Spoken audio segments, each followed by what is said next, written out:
So welcome to Supercomputing 24, first and foremost.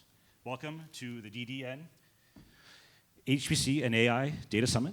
We're super excited that you're all here. We're all thankful that you're here as well, supporting us, taking time out of your busy schedules. My name is Jason. I lead product marketing here at DDN. And we have a packed agenda for you today. So to run through it, first and foremost, I want to thank both NVIDIA and Western Digital for supporting the event. Without their help, yes, please. We appreciate their partnership, and we appreciate the collaboration that we have together as companies. So to run you through a quick agenda, so we're going to have two sessions, basically, split with a break in the middle so that you can get some water, use the facilities, whatever you need to do. In the first half, we're going to hear from both of our co-founders, Alex and Paul. We're going to hear from John from NVIDIA, who's going to talk about NCPs. And then we're going to hear from one of our customers, Cesar from FluidStack. Then we'll have a quick break, 10 minutes or so. Come back, and we'll have a little bit more of a technical session where we'll have James Coomer, our SVP of Product at DDN, talk to you about what's new and coming at DDN. We'll have Sven, our CTO, talk a little bit more about the next generation data platform at DDN. Then we'll have Preston Smith from Purdue come up and speak a little bit about their experiences with DDN. And then we'll have our CMO, Jyoti, close out the show, tell you a little bit more about what's happening with DDN as supercomputing. I don't know if any of you have seen the Cybertruck. Anyone see it? Raise of hands, anyone? A couple? Well, we have a Cybertruck, and I know that we're giving rides in it as well, so if that is of interest to you, check it out. And then we'll have a quick reception afterwards, so we'll have about an hour or so reception afterwards with some drinks and I believe some appetizers as well. Don't quote me on that, but looking forward to it. So appreciate your participation again, like I said. I'm Jason, if you have any questions, and we'll get it kicked off with our CEO and co-founder, Alex Bouzari.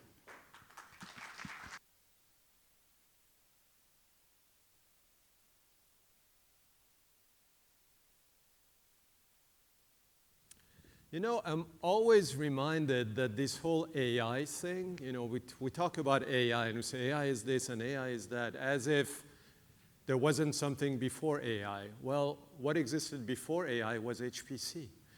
AI is HPC. So for those of us who were here decades ago when it was called HPC, well, we created this. This AI universe which exists today is thanks to all the people who created HPC, which then led the way into AI. So just very, very important, I think, that people need to realize that just as it was the case with high-performance computing and is today the case with AI, it is all about data. And it's about extracting intelligence and value out of that data, whether it's for scientific discovery in government labs, research facilities, and academia, or if it is insight that leads to the creation of better products and services and innovation for enterprises and the industry, it is all about the data. And it's about creating insight from that data, which leads to better decisions, better science, better discovery. So just looking at the history of all of this, as I was saying, AI is really HPC. So DDN started in HPC, and we were fortunate enough to have some very, very loyal, great customers who were doing things at massive scale. And the challenges in HPC back in the day, 2 decades ago, was that there were massive compute capabilities, but those massive compute capabilities had data storage that did not keep up with it. So we came along, and our customers basically told us exactly what they needed out of the data framework. And so we created the technology that kept up and accelerated the frameworks that were being utilized in high-performance computing. Well, fast forward a bunch of years later, NVIDIA came about and said, well, we want to showcase the capabilities of our infrastructure. We want to demonstrate what one can do with NVIDIA technology, with our GPUs, with our software layer. And so we want to stand up a reference architecture which shows what is possible, what can be done. And they had clearly the GPUs, they had the ecosystem with CUDA, they had the software layer, they had the networking capabilities with InfiniBand and Mellanox, but there was no data storage. So they looked far and wide at all the possible technologies out there which could demonstrate what NVIDIA SuperPODs could do, and they chose DDN. Well, here we are, 7 years later, and DDN is still the only technology relating to data that is deployed internally at NVIDIA. So I guess we must be doing something right in the enablement of AI and the enablement of large data sets. Now, DDN, we are a bunch of engineers. Fundamentally, we listen very closely to our customers. We try to understand as best we can the challenges that they're faced with in deploying the massive infrastructures that are required to give them insight into the use cases that they need.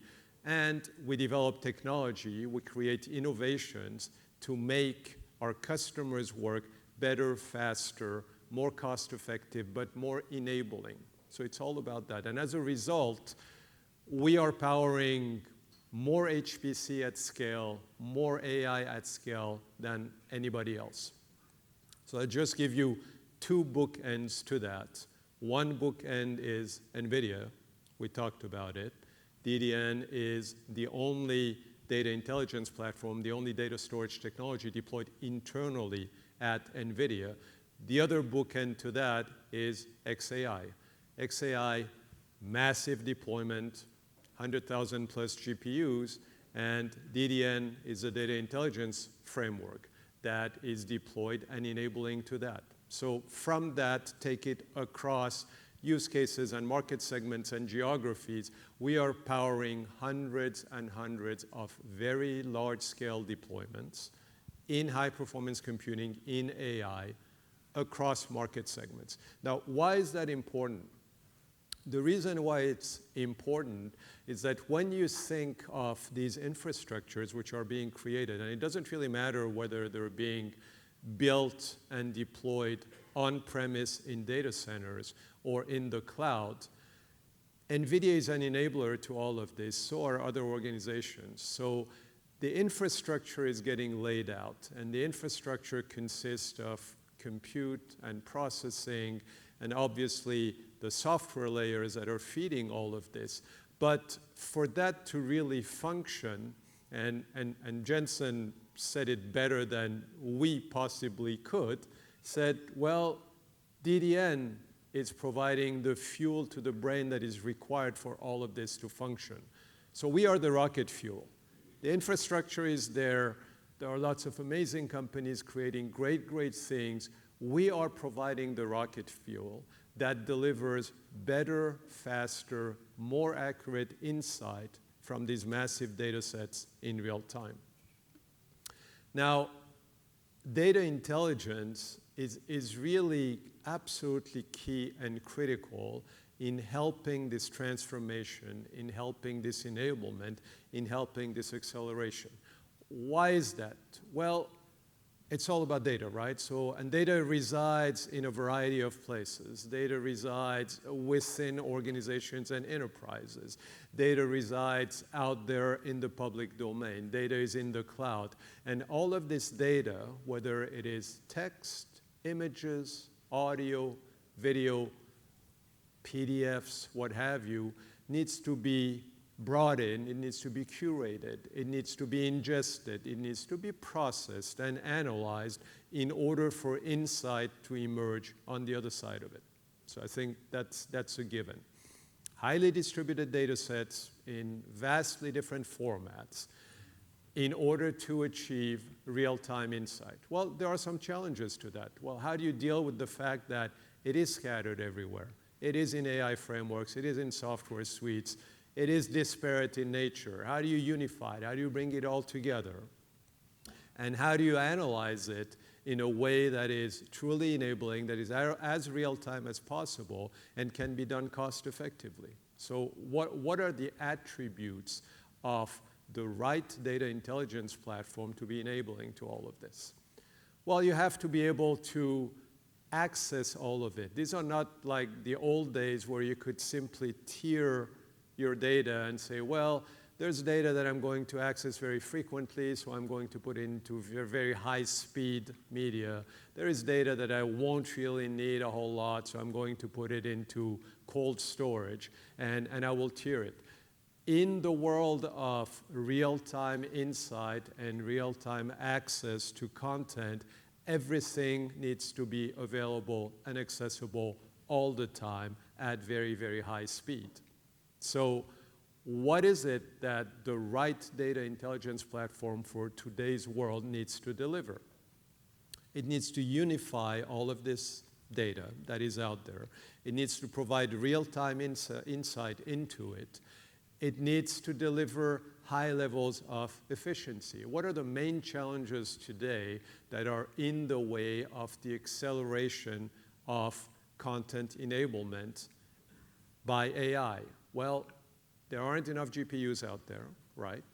And the way things are going, this is going to be a long-lasting challenge that needs to be faced. So not enough GPUs, access to GPU is difficult. Not enough data center space, and need more data center space. Not enough power. So in order to better address these challenges, you need a data intelligence framework that can alleviate these things, that can deliver more capabilities out of the GPUs that are being deployed, whether in data centers or in the cloud. You need to shrink the square footage in data centers that are being utilized for these things to free up space. You need to lower the power consumption simply because there isn't enough power out there to take care of all of this. So that's what it really needs to do. Now, if you look at the flow and the complexity of the flow, by the way, this is an NVIDIA slide, so we give full credit to NVIDIA for all of it, but we like the fact that it highlights all the areas where data is important and where data intelligence is critical. So at one end of it, on the left side of it, you have the data coming in. Again, images, text, audio, what have you. It's coming in. It needs to be processed. It needs to be analyzed. You need key value stores associated with it. You need vector databases. You need an object store that can operate at massive scale with very low latency. So all of these things need to happen. Then you need to store it very, very efficiently, again, in a highly distributed manner. And then at the other end of it, you get insight, which helps you make better decisions, helps you create better innovation, helps you progress all of the areas where data is critical. And all of this needs to happen continuously in real time. And that's where DDN is highly enabling. So we take that workflow and we say, well, these are the areas where we can deliver value. We can ingest the data significantly faster. And so the time to insight shrinks on the one hand. On the other hand, you free up significant cycles so that GPUs can be utilized to their highest levels of efficiency. You accelerate those GPUs. So again, insight faster, more value quicker. It's networking. At these massive scales, networking is becoming a fairly significant challenge. So accelerating networks and freeing up some of the bottlenecks in the network are very, very critical. And so looking at the problem, in order to make all of this work well, you need to solve these challenges in the stack, meaning the stack, you have the application layer, then you have GPU, compute, networking, and data. So in the stack, it's an acceleration and an enablement in the stack, but also above the stack, which is where a lot of the value resides. Above the stack, meaning the AI frameworks, the software layers, the large language models, the inference, and the Gen AI. So it's these two things combined which create true enablement.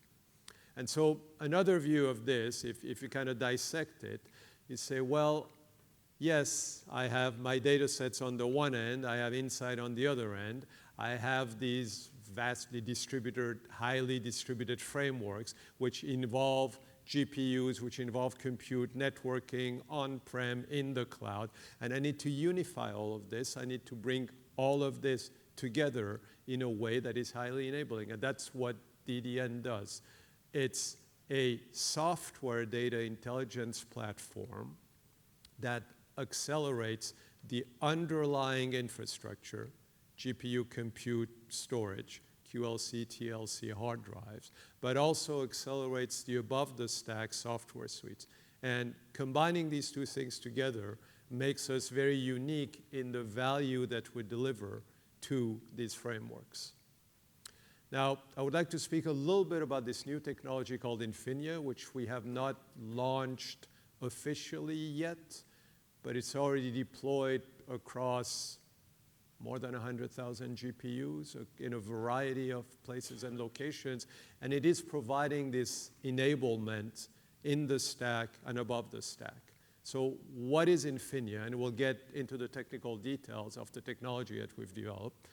7 years of development, a few million lines of code, but who's counting? And what it really is, it's a very high-performance, multi-tenancy data intelligence platform that does a number of things. It kind of spans across a very broad range of protocols, file, object, block, so all of that. Because again, thinking of what you need to do in order to deliver insight, we said the data sources are disparate. They're all kinds of different things in different locations, so the protocols are different. So you have to support multiple protocols. On the other end of it, you have users who need to be segregated, so multi-tenancy is incredibly important. So we bring these two things together. You want to minimize the movement of data across locations, on-prem, in the cloud, because moving data is very, very expensive, it's complex, it adds latency, and not only does it slow things down, but it adds cost. So you have to minimize that, and Infinia does that. It's the ability to operate at massive scale. In the world of AI, just like the world of HPC, massive scale is what it's all about. We're not solving small-scale challenges here, right? The data sets are massive. Whether you're on the LLM side of it or on the inference Gen AI side of it, you're dealing with massive data sets. So the ability to perform at massive scale, at highest levels of efficiency, is absolutely critical. We talked about data center space being just unavailable. So shrinking the data center square footage and delivering value out of a much smaller footprint is key. Infinia does that. Shrinking the power consumption does that. It's a great thing, save the planet, but it's also a great thing because there simply isn't enough power out there. So you have to do that. And Infinia does that at levels of efficiency that are far beyond anything else that's out there.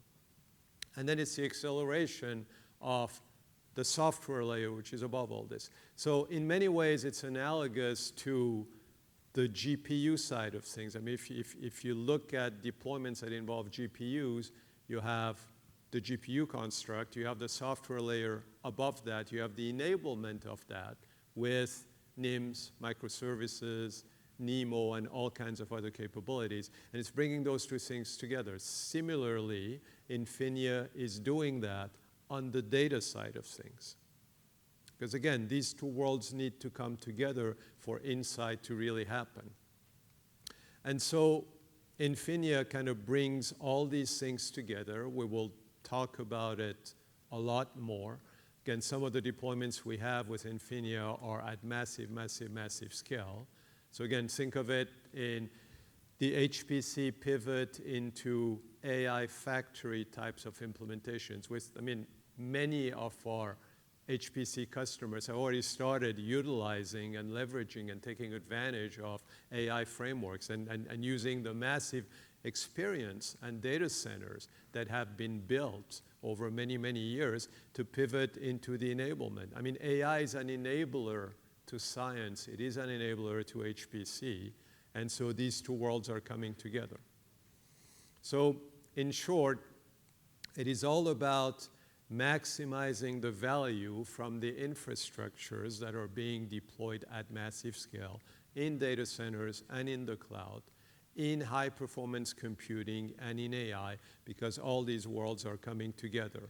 You have to be able to handle it at the edge, have to be able to handle it in the data center and in the cloud, bring all of it together, accelerate, shrink the footprint, maximize the utilization, and by doing so, we will help science, we will help business outcomes get greatly accelerated, and we will be able to do it significantly faster and more cost effectively than what was done before. So that's kind of where DDN is in terms of enablement. Thanks to you, thanks to our customers, our business has grown very, very significantly over the years. We're powering, from a GPU standpoint, which is one way to look at it, more than 500,000 GPUs today, and that number is increasing very, very rapidly. We have deployments at the exabyte level from a capacity standpoint. We have deployments at the 100,000 GPU plus level from a scale standpoint. But the benefit of all of this, it is not to say that every customer, every deployment, every installation is at truly massive scale. But by solving the challenges and by providing the highest levels of efficiency and acceleration at truly massive scale, we're able to take that down into everything else and make sure that we deliver bulletproof stability and value at the most cost-effective way possible across a very broad range of installations. So that's what we're here for. We're here to delight you, our customers, in all of your use cases, in high-performance computing and in AI. Thank you very much.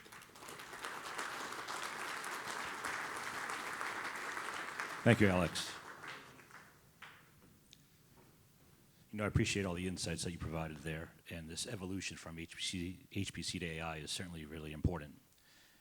Next up, we have Paul, the other co-founder of DDN and president. Thank you very much. Good afternoon, everybody. So actually, it's kind of a tough call because we learned our friends at NVIDIA just told us 15 minutes ago that we're coming about at the same time than Jensen. So I really appreciate anyone and every one of you being in the room because you picked DDN over Jensen, and it's really appreciated. It's kind of a tough competition. So I'd like a round of applause just for that one because I really appreciate it. So, but you can check it out on live after the fact and check it, but thank you. So after Alex's comments, Alex is always kind of seeing the vision. Obviously, he's the best dressed guy in the HPC. I think that's what he's trying to, right? There's no much competition anyway, right? We all dress pretty casual, and so the only guy well-dressed is going to be Alex. So that's kind of his motto. So anyway, but he has great vision, and so our job for the rest of the team at DDN is to make it a reality, right? And take that great vision with our engineering folks and so forth, and the discussion we have with customers, and make it real, and make it deployable, and make it accessible, and make it value at 100%. So we mentioned a little bit what we do, right? I mean, over the past, everybody knows that we've been working, a lot of familiar faces from partners to customers in the room. So we have done projects with you guys. We've done massive scale, massive amount of value that we've jointly created. And over the past, obviously, few years, this is accelerating, right? The size of the machine is downing. The size of the deployments, right? I mean, I recall where we were talking to the DOE labs, and there was like 5,000, 10,000, 50,000 Intel chips, and that was big, right? And now people are commonly talking about 100,000 GPUs, right? GB200 GPUs, 200,000, 500,000, and nobody's flinching anymore, right? Government agencies are buying 1,000, 2,000, 5,000. It's not really a big deal anymore. So, but these infrastructure come at a price, right? They come at a price of investment, come at a price of power, come at a price of implementation, of human knowledge, and so forth. And what needs to happen at the same time then is the acceleration of that, right? We used to have a good life, right? HPC, RFP, we used to take 3 years to do the RFP. We finally would deliver. It would take an extra year to kind of put it on site, and then we would start again the dance. Well, this is gone, right? What happens now is you get a purchase order, you want it up and running within 60 days or faster sometime, and you want to get down to result, time to result, in a very, very fast fashion. Why? Because also the change of pace is no longer a new chip every 3 years. It's a new chip every 6 months or every year, right? So you really have a time to data, time to resolution, time to production, which is super important. We couldn't say any better. Marc Hamilton is the head of the deployment and all the professional services at NVIDIA. So he's kind of the person, and his team have to make happen all the Jensen vision, right? He's the one delivering, he's the one making it happen. And it's funny what he said actually about 2-3 weeks ago in India. He said, you know, there's many companies now claiming to be in high performance. It's funny how everybody now is doing high performance. Nobody was doing high performance, but now you see all the enterprise companies, they're all doing high performance. And what he was saying is, as far as we're concerned, there's really one company only doing high performance for the past 20 years. And that's the one we've been using for the past 8 years exclusively within NVIDIA, which is DDN. So, and it's not just you know, this is really something we're passionate about, because if you look at it, when we engaged 8 years ago, we were the platform for Selene A100. Then we became the platform for EOS H100, right? And those are 4,000 chips, right? So those are 4,000 GPUs completely set within NVIDIA, doing all the testing, all the frameworks, all the data set, all the workload management and everything in reality, right? Not just empirical.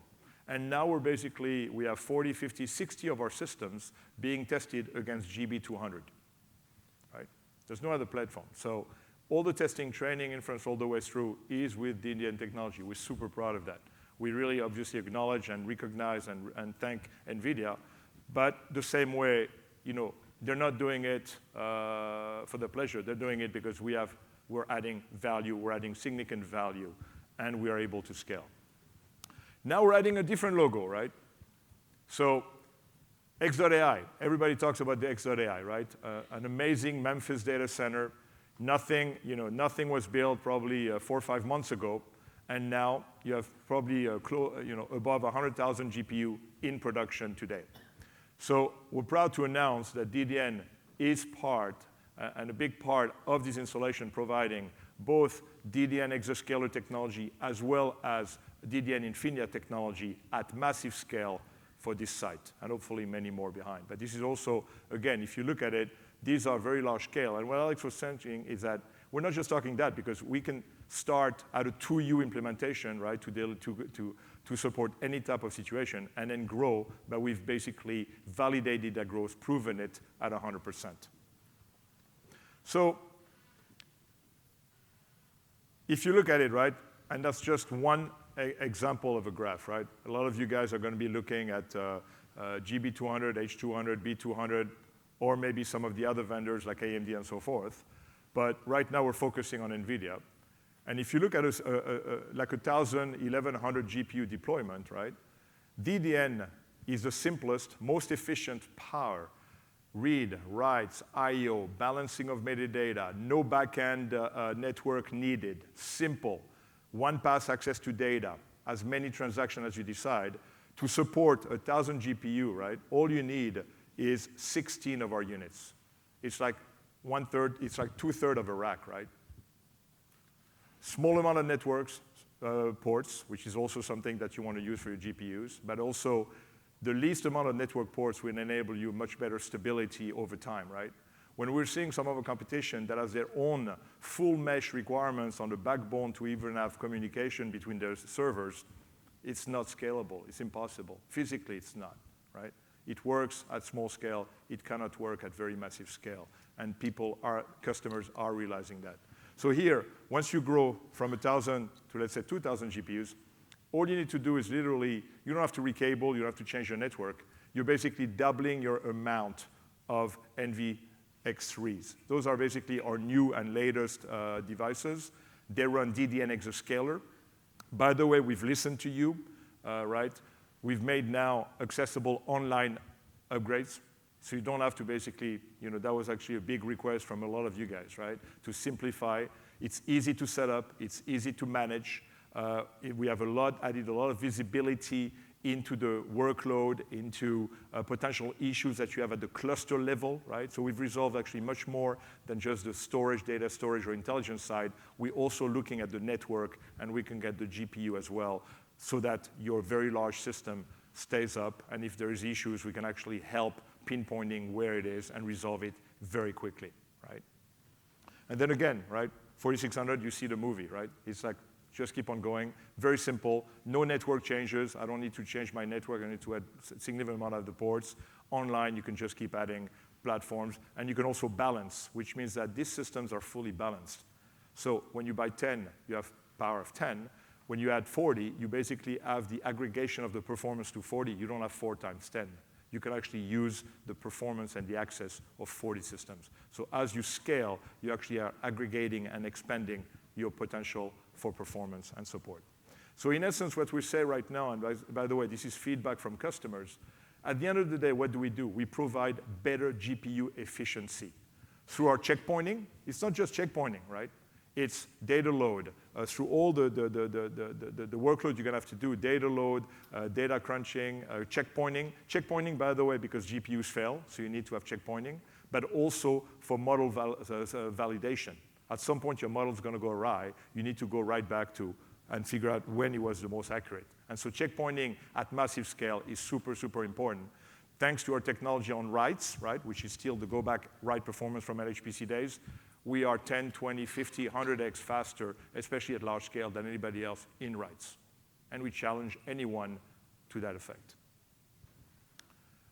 Another sample customer, we love jump trading because I don't know if you guys know they're actually a high-frequency trading, but they're very much HPC-minded. They're not really enterprise-minded.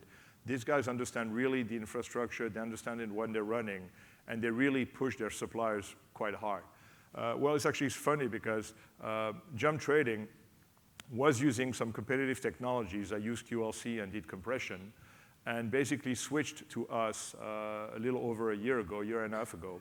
And at this point, we have about half an exabyte deployed with them of our platform. And if you learn, I think what they enjoy is not just the technology, but also the support of the people, the fact when there's something that happens, we are there not just for the storage, but also for the network or anything else, and we understand the environment and we understand the requirements. Another one is Scaleway. Everybody's going to talk, and we have actually an NCP, Cesar from FluidStack, talking later today.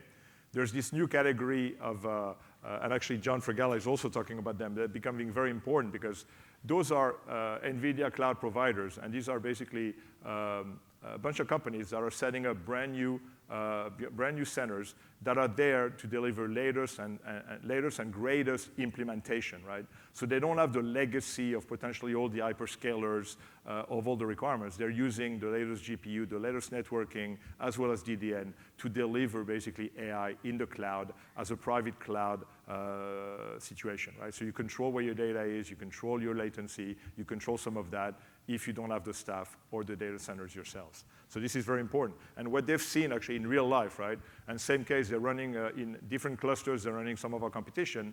And at this point in time, has liked enough that they now see the difference. And the big difference is when you scale, DDN is the only one that keeps basically working no matter what. There's no excuses, there's no issues if you have to delete 100,000 files, there's no issues of metadata, there's no issues of object being forced to be 100 megabytes when you just want to deal with 200 kilobytes. There's no such issues. DDN is fully demonstrated across. So again, a lot of logos. We started with NVIDIA on the SuperPod.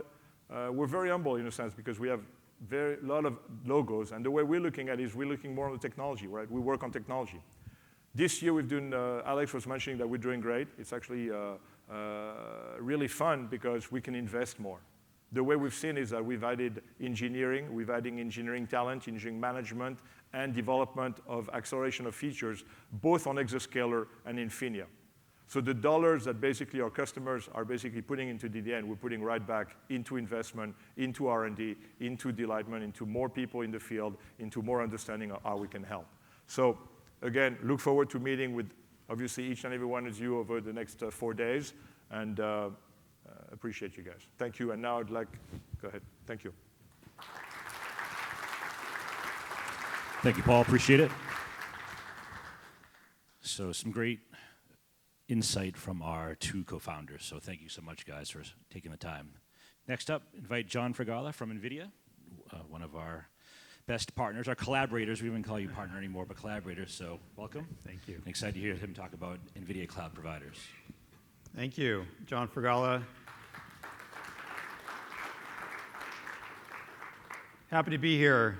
So my role at NVIDIA is actually a storage architect at NVIDIA. And one of the things I'm solely responsible for is the storage architecture and certification of the NVIDIA Cloud Partner Program. And then the previous talks from Alex and Paul was a great segue into what NCP is all about.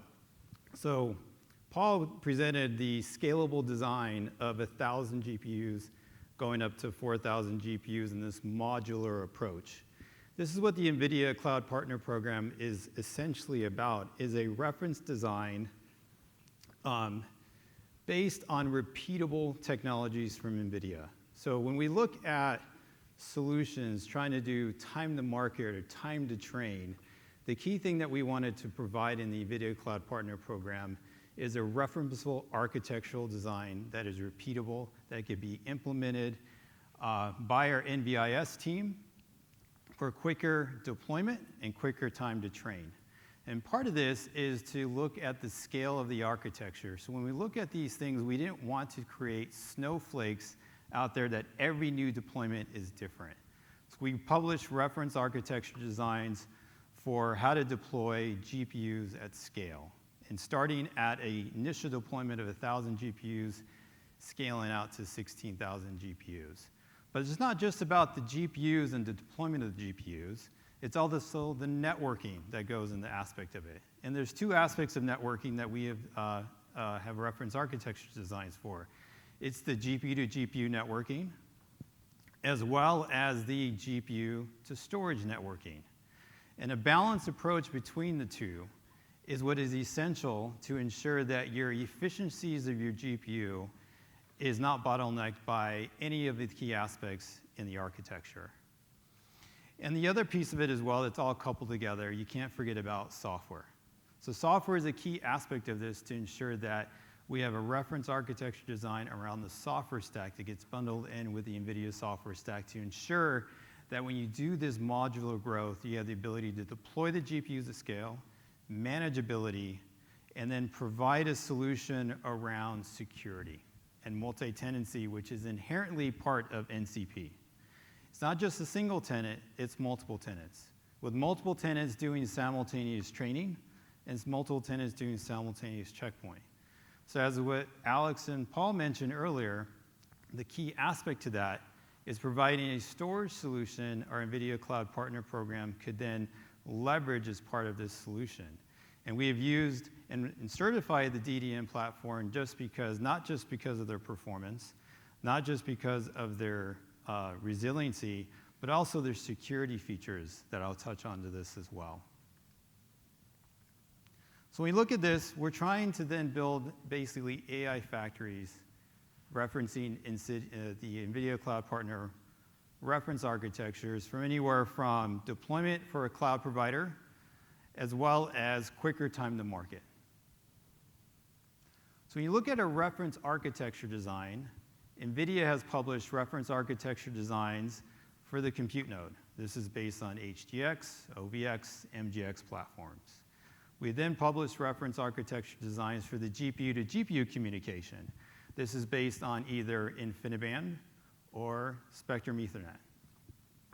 Then the converged network, which we call north-south. This is where the high-performance storage gets connected to allow GPUs to communicate directly to the high-performance storage tier.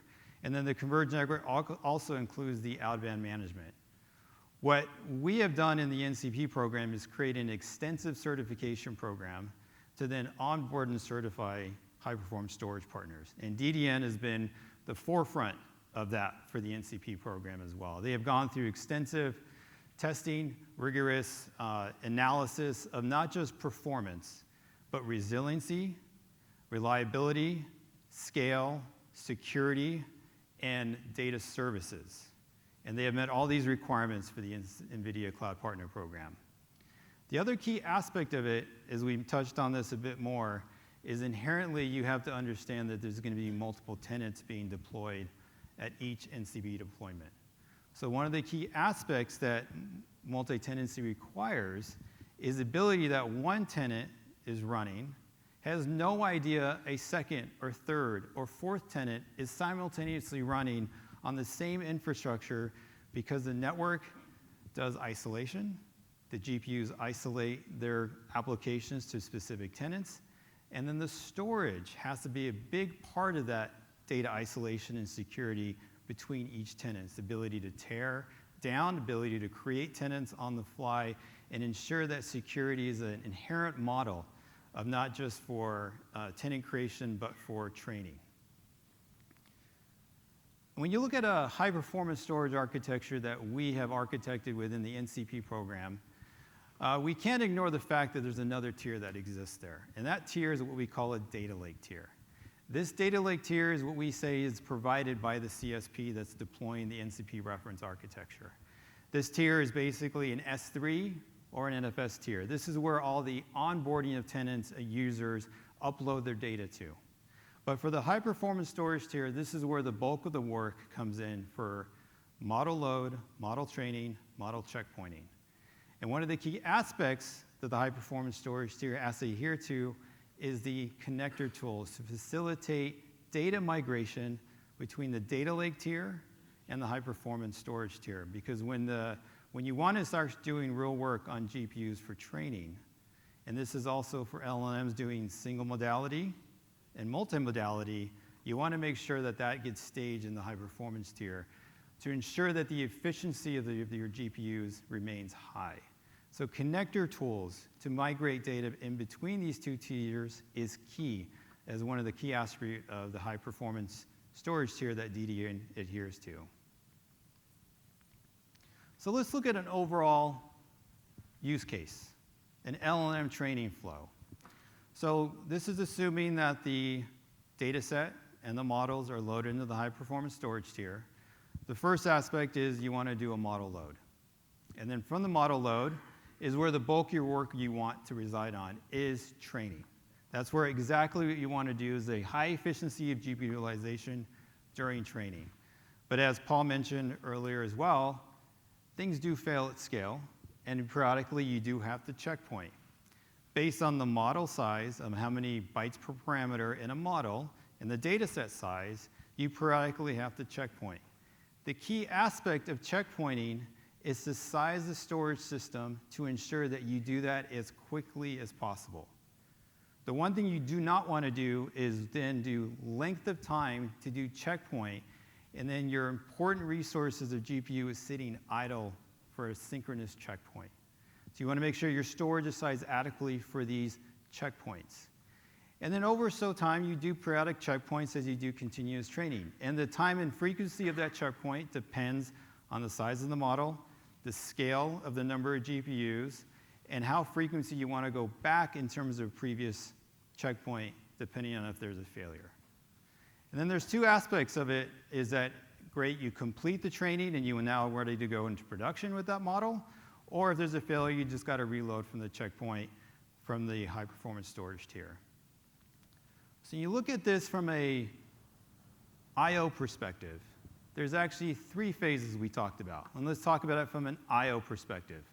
When you look at a model and data set load, from a file system perspective, it's essentially a read, sequential read.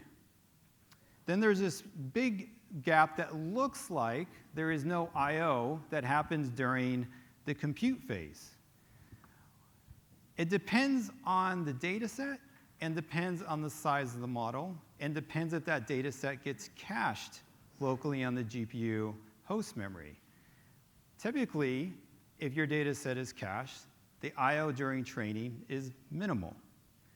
If your data set is large, like for multimodality, and your data cannot be cached, there's going to be much more onerous of I/O performance during training, which then sizes to another aspect of storage bandwidth beyond just single modality of training.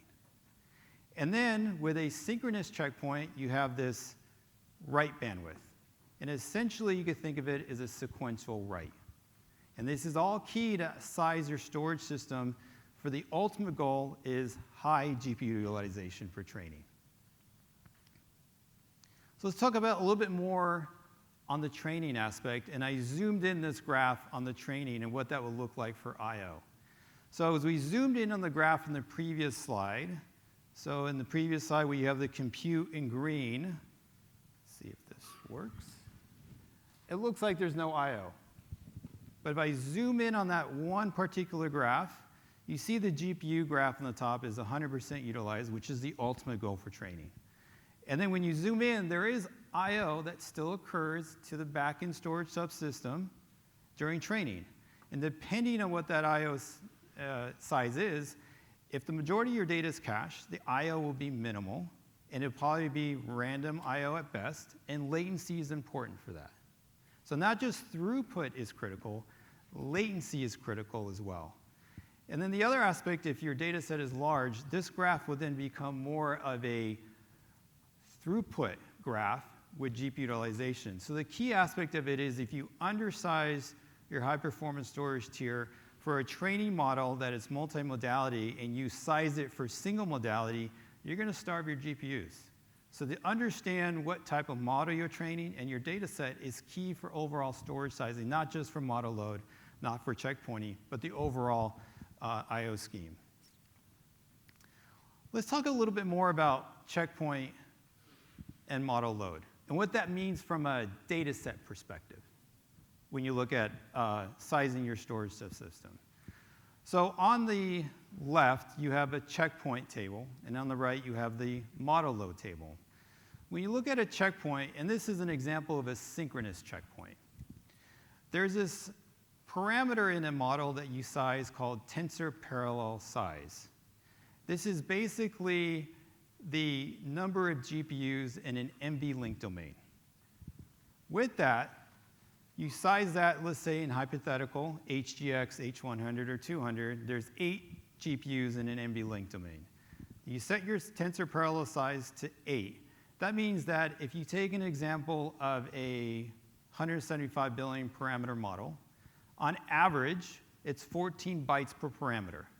So you're going from anywhere from a 2.4 data set checkpoint size to a 14 terabyte checkpoint size to a trillion model. But let's say you have an example of 4,000 GPUs. Not all 4,000 GPUs are going to participate in your checkpoint. The tensor parallel size dictates how many of those GPUs will be participating in that checkpoint. So in this example, it's 1/8 of those GPUs because the NVLink domain is 8. So that means that one GPU out of 8 could actually do a checkpoint because they all do the shared memory because of the NVLink domain, and you do a checkpoint. What that means per GPU of the aggregate data size, let's take example, the largest one is the 1 trillion parameter. That's 14 terabyte aggregate data set size. That means that a per GPU is around 28 gigabytes per GPU to do a checkpoint. Now let's take down the flip side and what that means for model load. Model load is all GPUs participate in loading the model in the data set.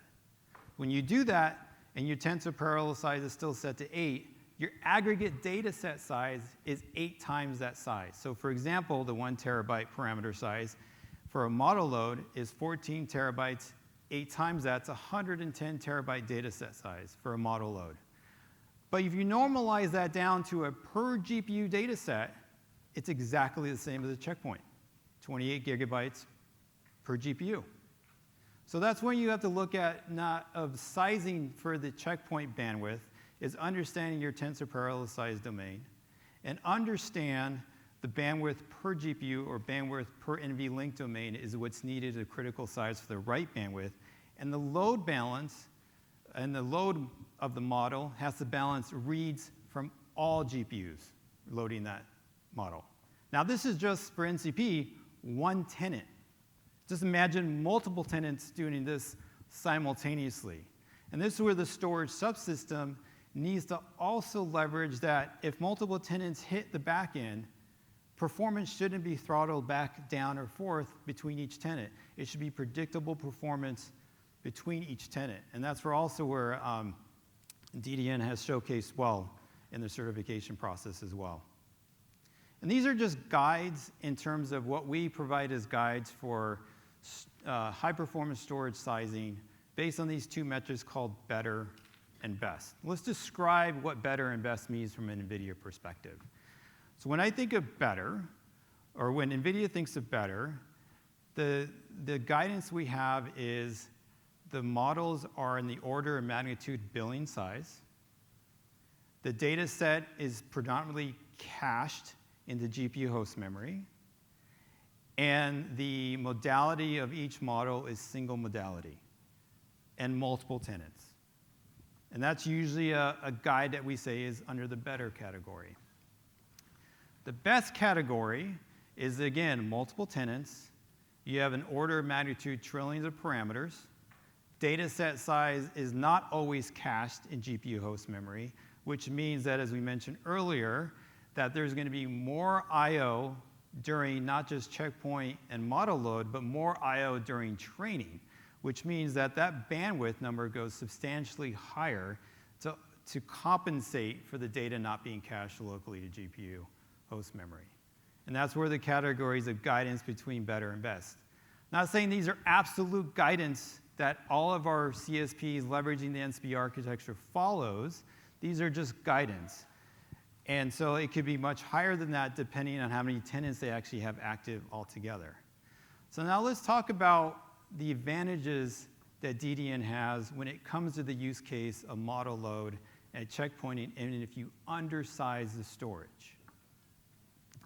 So let's look at concentrate at the blue labels first. So the blue label here, the blue graph here, and the blue graph here. What the blue graph tells you is that a storage system is not sized appropriately. What that means is that the model load and the data load takes substantially longer for the GPU. You might say, okay, I do that once. I don't really care. Okay. But then let's say your checkpoint is also then periodically checkpointing. And if you're doing synchronous checkpoints, training halts and GPU utilization drops to nothing until the checkpoint is complete. And if you undersize your checkpoint, that means your valuable resources of GPUs are sitting idle. And that's not where you want to be in terms of training and GPU utilization. What you want is your GPU utilization high almost all the time. So when you undersize this or you have a storage platform not sized or balanced for reads and writes, this could be a problem for efficiency and use cases for your GPUs. But if you look at what DDN provides for NCPs, they have the ability to scale not just for writes, but for reads to ensure that model loads happens as quickly as possible, and then the checkpoints complete as quickly as possible. And this is the time where you say, right here in the green, this is the amount of efficiency gain you get using DDN as a high-performance storage tier. The other aspect that DDN has showcased for NCP deployments is not just bandwidth, not just performance, is security. Multi-tenancy is a critical aspect for the NCP reference architecture design. Within the DDN platform, they have the ability to authenticate clients to the particular data store isolated for each tenant. And the way they do that, they do keys, they do security, they do encryption. They have access controls to ensure that the right tenants are accessing the right data store at any given time, and no crossover or no visibility into any other traffic that goes on to any other data store at all. It's completely isolated. And the ability to do forensic auditing on their system to ensure that no one is trying to break through the security model is key. And this is all aspects that they have done to deploy to advance the NCP deployments, not just for performance, which we know DDN is great at, but the security, multi-tenancy, and encryption side of it. Thanks for your time.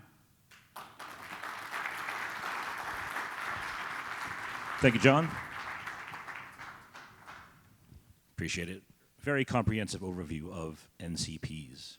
And what better way to continue the conversation but having Cesar come up, CEO of FluidStack, to talk about their journey to becoming an NCP. Thank you.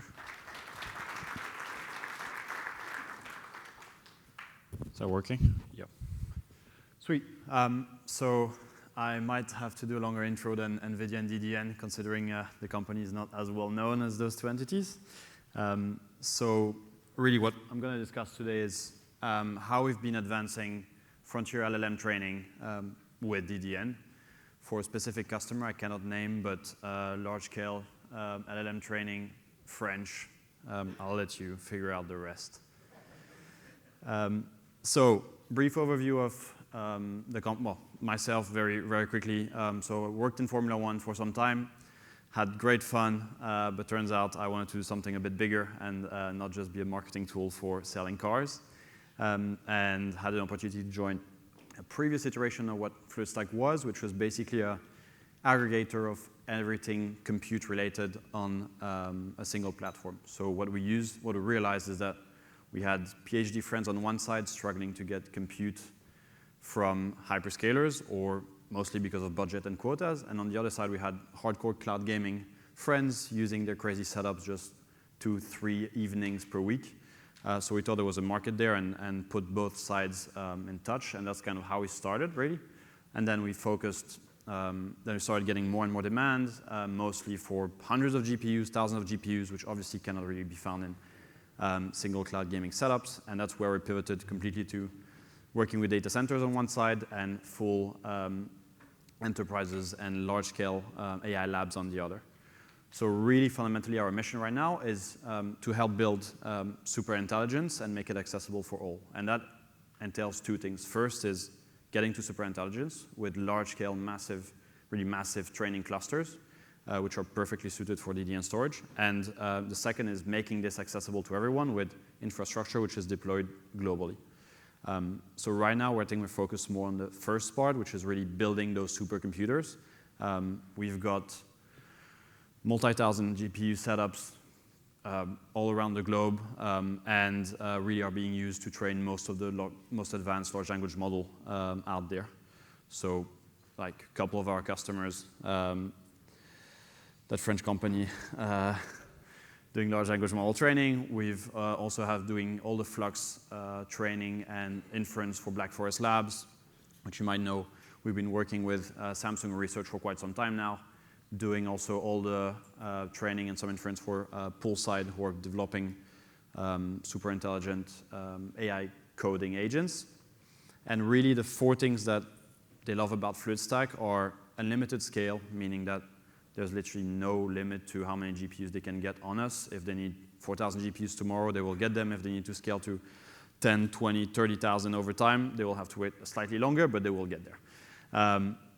Really fastest deployments also. That's really extremely helpful in inference setups, whereby whenever we've got a new AI lab launching a new product which is massively successful, they suddenly need a ton of GPUs in a very short amount of time, and that is not possible in regular hyperscalers.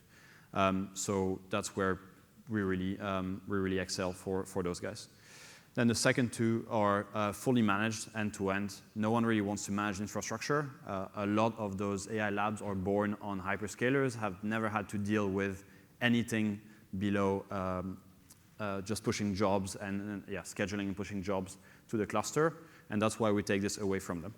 And then last but not least is really the best-in-class support.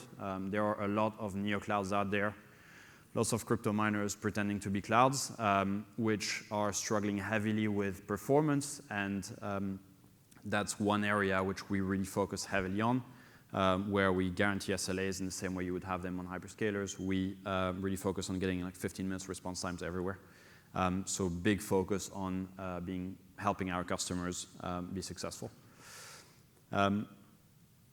On the training side, that comes with a lot of challenges, especially when you start scaling above 2,000, 4,000 GPUs on a single InfiniBand fabric. And those can be really broken down into four main issues we've had to deal with in the past. First is read bandwidth constraints. So as previously mentioned, it's all about how do you load the data as fast as possible onto those GPUs and keep that flow steady so that you can maximize the utilization of those GPUs. Second is really getting the high throughput to capacity ratio, especially for textual language models. It turns out that you really don't need that much capacity. It's all about performance. And there's only really one storage player here who can deliver the amount of performance with fairly small capacity without being over-spec'd on like having to set up hundreds of petabytes of capacity just to get a gigabyte read speed per GPU. There's also the need for rapid checkpointing, echoing what was said in the previous presentation. And finally, the ability to scale. So a lot of our customers start on 1,000, 2,000 GPUs and then decide to scale that cluster to 4,000, 8,000 or larger. And obviously, the storage requirements have to scale linearly with this. The performance has to scale linearly, so that is extremely important for us. Why DDN? Purely because it solves all 4 problems we had. So first, it offers both ultra-fast read and write throughput, solving the data loading and the checkpointing issues we had in the past. We've tested a wide variety of other storage solutions, and DDN was by far the best we had. Second, it's really the bandwidth to capacity ratio. We're able to spec relatively small capacity but with extremely high throughput. Like we can get to 1 or 2 gig per GPU per second while only having less than a petabyte of capacity, which is not available anywhere else.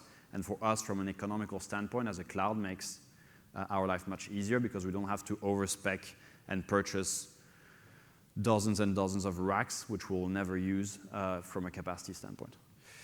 Third one is really the scalability element I pointed out. So going from 2,000 to 4,000 GPUs, you can just add as many racks as possible, as many racks as you want. And it's, considering the backend network is very simple, it's easy to deal with and easy to scale that solution. Finally, there's proven at scale. So it goes back to what I just said, is really DDN have the best experience in terms of large deployments, and anything that is multi-thousand GPUs is really where they excel, and it's kind of pretty down to the HPC experience there. And finally, it's all of those, I'd say the 4 previous elements kind of help us maximize the GPU utilization. So it's going back to what Alex was saying about DDN being the rocket fuel for the rocket.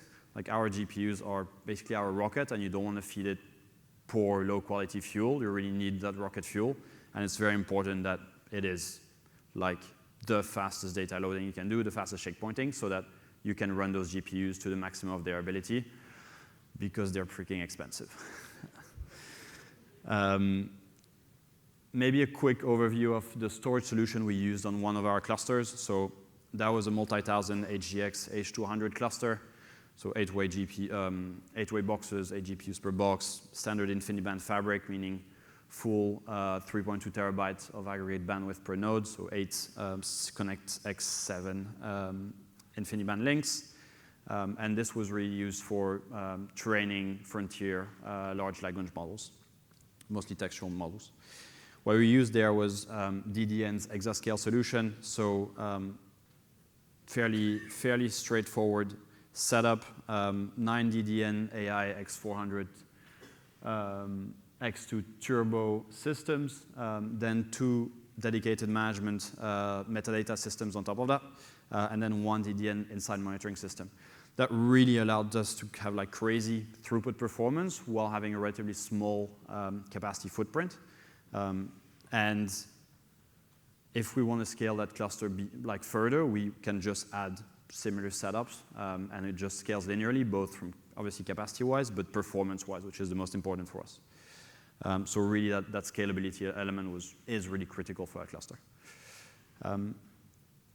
Very brief overview of what we believe the future of AI looks like. So I think it's going to break down into 2 things, which I mentioned previously. It's really AI will be at the core of everything, so you will have inference everywhere. And it's going to transition from right now being mostly adopted by AI labs down to being full adoption from enterprise and permeating everyday's life in the same way software and cloud does right now. And the second is that scaling laws, no matter what is being said, we're still seeing progress, even if it's no longer just on pre-training and it's on time to inference. We are strong believers that scaling laws will continue, and we are going to see larger and larger training runs and probably a lot more compute being thrown on the inference side. So it's really important to have some scalable solutions, both on the compute side, but also on the storage. A quick quote of Poolside CEO, who was Jason Warner, who's basically the CTO and the guy who built GitHub from scratch.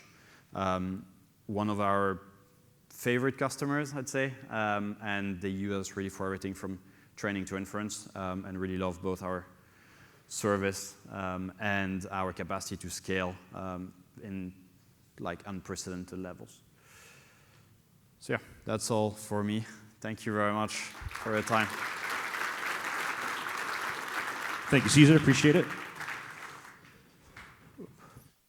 It was great to hear your journey to not only becoming an NCP, but choosing DDN as well. So thank you for your patronage. So we've reached the halfway point of our summit. Can we get another round of applause for all of our speakers so far? Thank you. So we're about to start the second half of our show. And as I mentioned before, we'll have a bit more technical speakers talking. We'll have Dr. James Coomer, our SVP of Product. We'll have Sven Oehme, our CTO. We'll have Preston Smith from Purdue University talking about how they're using DDN in their research labs.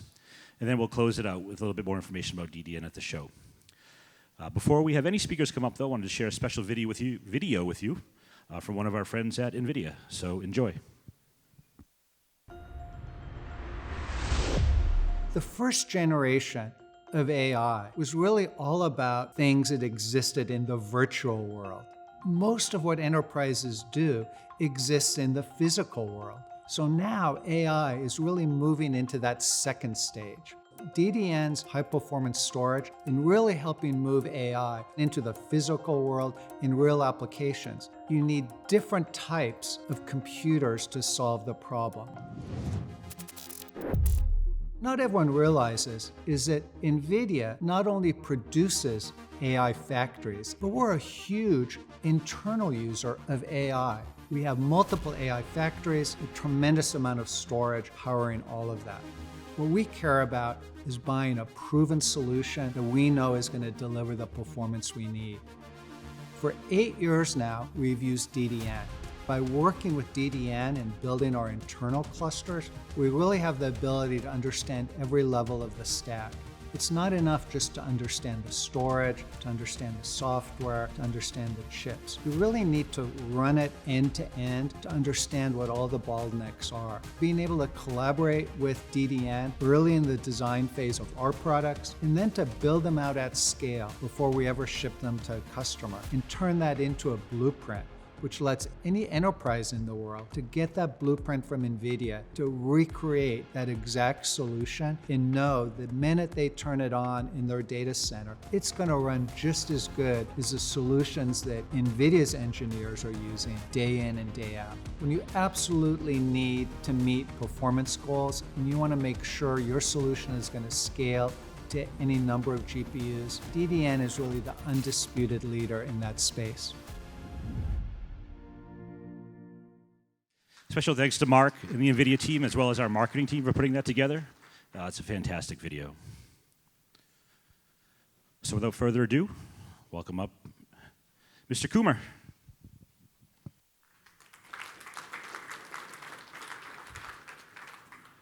Thank you. So I always like to do a very cheap survey with my audience before I start to check out who knows what. Lots of new people this year. It's very exciting because we've been seeing a huge number of brand new customers over the past few years. So I'm going to talk about DDN's Exascaler product primarily, and then Sven is going to do a wonderful job of talking about DDN Infinia after me. So just to set the scene, how many people here can kind of know what DDN Exascaler is? Okay. And how many know what Infinia is? Right, fairly modest, fairly modest. So we'll start very slowly, I think. So who is running Exascaler in this room? Probably a few. I see some friendly faces over there. So it's a parallel file system, and it's designed for massive scale. We've been running it for many, many years. We acquired a very fantastic team of developers a few years ago, and ever since then, we've been really running with it, and we're a major deployer of these kind of file systems.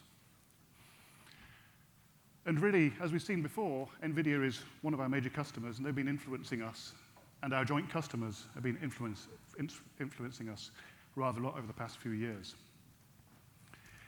And the customers really are across the full gamut of your industries here. I suspect we have people from life sciences, from finance, NCPs, and they're all represented as part of the Exascaler customer base. So why do they choose Exascaler? Well, I think we've kind of heard it, right, from various people.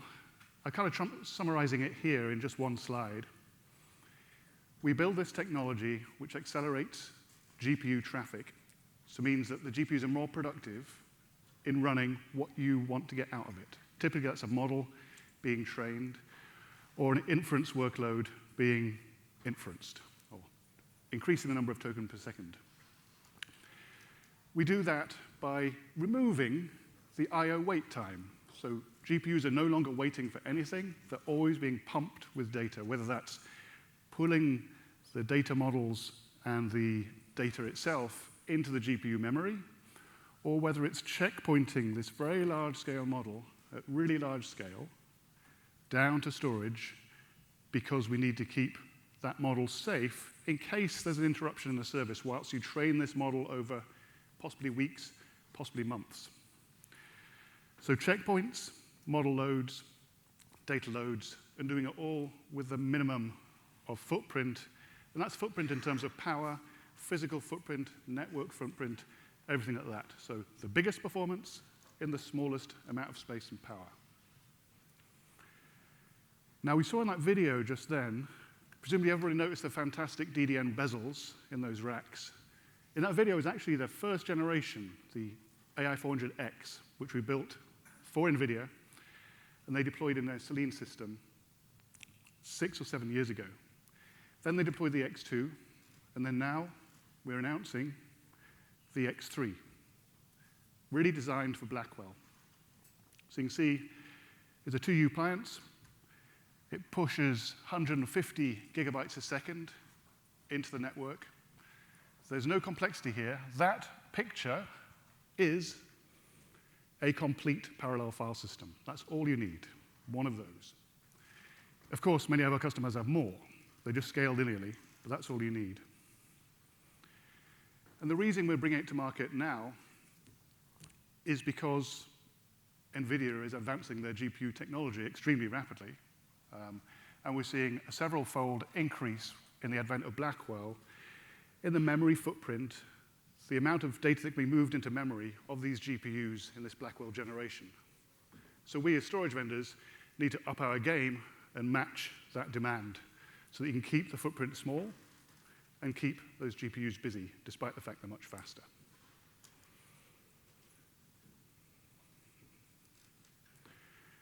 That means that today we've got a very broad range.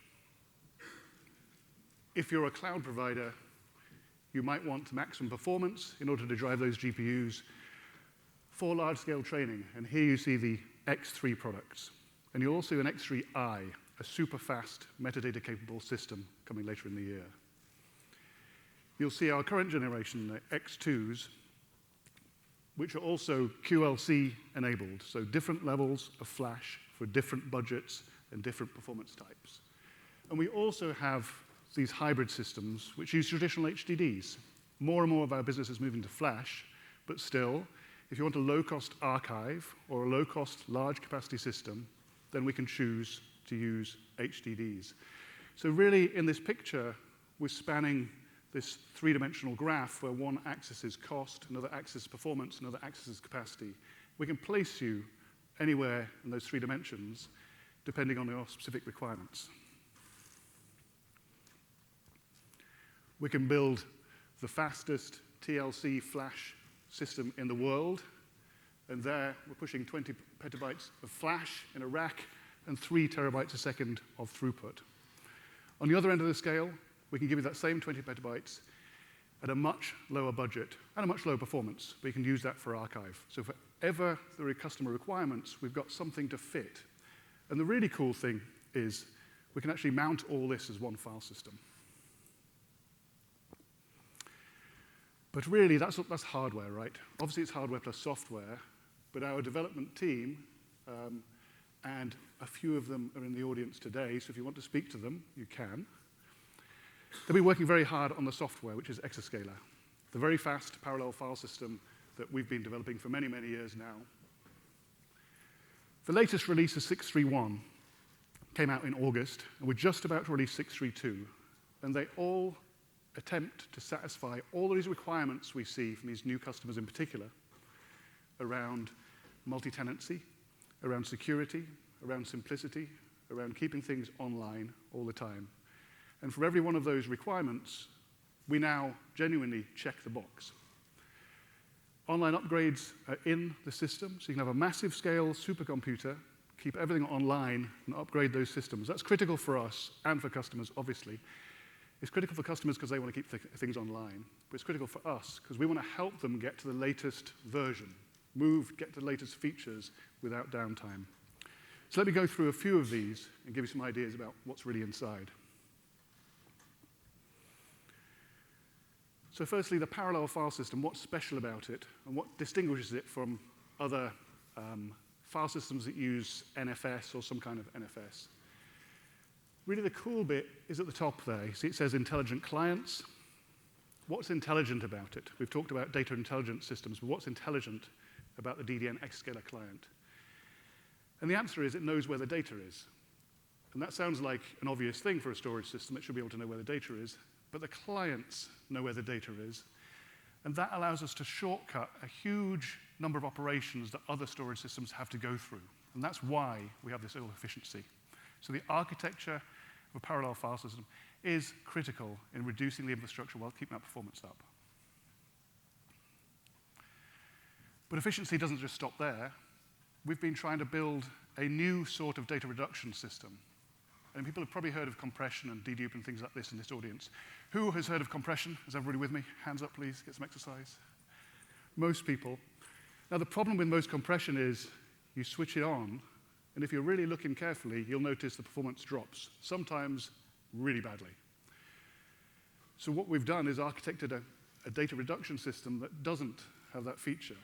And we do that by running that compression client side. We tap in to the kernel compression mechanisms to allow you to reduce the data with literally zero impact on the storage performance. So our customers have 10,000 GPUs, 100,000 GPUs. So with that kind of pressure, other storage systems just would not be able to reduce that data in time.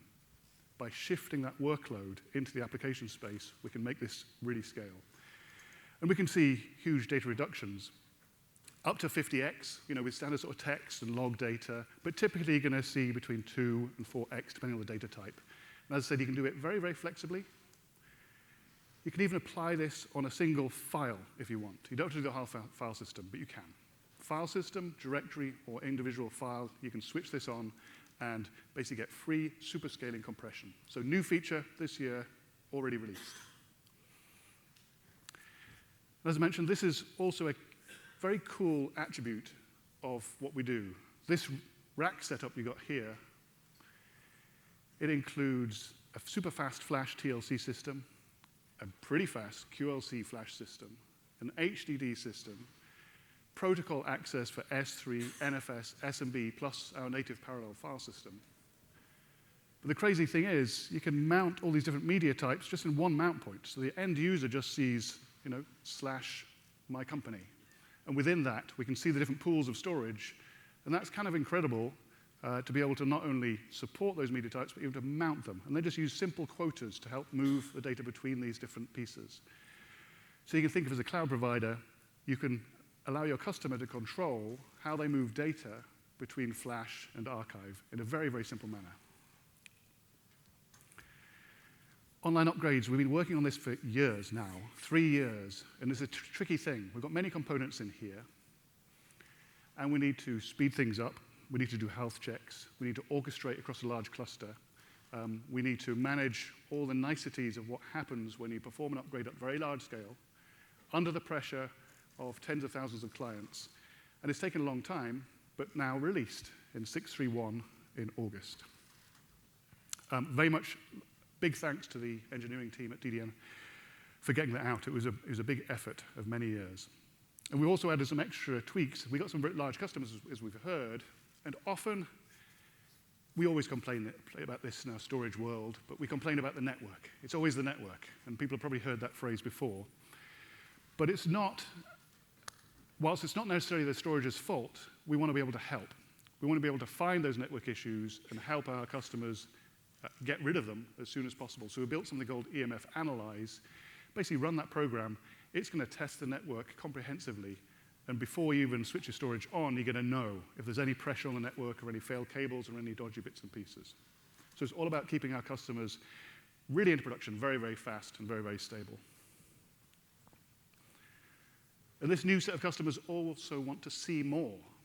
They want to see not just normal things about how fast the file system is running, but where the files are, how big the files are, how they're distributed along the file system, how all the different protocols are being accessed over time. They might want to use not DDN's proprietary system, great though it is, that's the pictures on this side, but they might want to use open source methods, Prometheus, and stay open standards. And they can plug right into Exascaler, and we'll support everything on the right as we do on the left and vice versa. So staying open whilst offering a proprietary interface is one of the keys.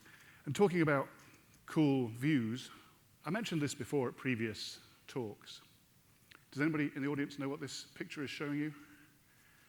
There's one, but he works for DDN.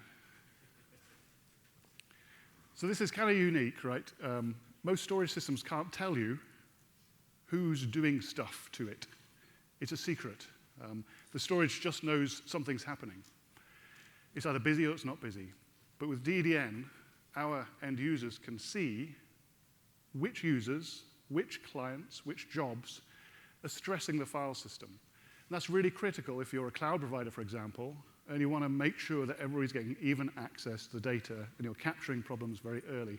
And actually, it's crucial anywhere. Anybody here with a large HPC system who's running it will know that there's users out there who will do something weird. They'll create a script which creates 1 billion files in one directory in a fraction of a second, and then somebody will phone you up and say, what's going on with the file system? Uniquely with DDN, we can basically help you crack that puzzle by just looking at the screen. So a lot of advances. And essentially, what you'll see through 2025 is these same moves, simplicity, management, even faster, even better online upgrades, better visibility, all of those just continue through 2025, always with the increased performance and capacity as we move along. And the reason we do that is to make this pie chart even more compelling for our customers. And what we're really showing here is that NVIDIA has kind of convinced a large part of the planet that moving from CPU to GPU to run these new workloads gives you a huge amount of productivity back for your dollar, for your watt. And we say that by using DDN, we do even more there. We squeeze down the time associated with checkpoints, data loads, basically waiting for any I/O. We give it back to you in productive time out of your budget. Many of our customers' budgets run into close to billions of dollars. And so by giving back 20, 25% more of that resource, the cost of the storage really becomes not worth thinking about, because it's really outweighed hugely about the amount of resource you get back by eliminating those I/O waits. And we do all that in a very small footprint. As I said, with a parallel file system, with an intelligent client, we can squeeze all of this performance down to a much smaller footprint in terms of network, power, ports, etc., and really simplify the back-end network, allow you to scale from 500 GPUs to 1,000, to 2,000, to 4,000 without network complexity. So, conclusion. 400X3 will be available very shortly. We'll be announcing it here, and it'll be available for you just in a few weeks' time from now.